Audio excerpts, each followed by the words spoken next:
Probably have touched base with a lot of your former colleagues that are still active, whether it's their Border Patrol agents down on the border or their ICE trying to round people up. Well, they haven't been allowed to round them up for 4 years, but you get my point.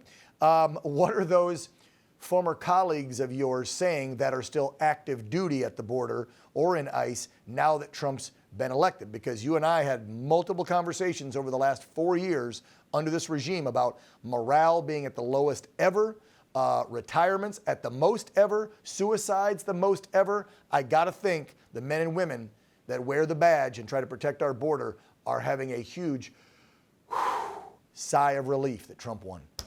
Yeah, they are. More smiles this week than we've seen in the last 3+ years. Nice. And so they know this nonsense of a chaotic border and a White House and a secretary and political leadership in the department ignoring the problem, refusing to call it a crisis, saying there's nothing to see here. Those agents on the ground now, smiles all around because they know the nonsense is ending. They're going to finally be able to do what we're paying them to do, Dan, what we've asked them to do, what they were hired to do. Now is going to be their availability to do starting January 20th. You're given a mission, and a man or a woman who puts a uniform on and says, here's my mission, wants to complete that mission.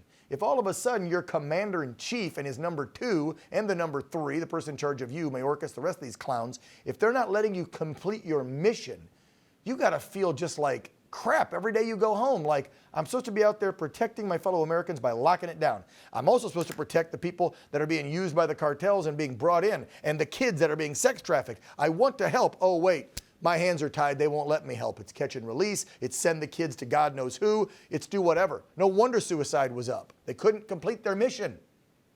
Yeah, you're absolutely right. The job as it is risky and hard to do. When you know the leadership doesn't have your back, look what they did to the Horse Patrol in Del Rio not that long ago, right? So these agents knew that this political leadership didn't have their best interests in mind.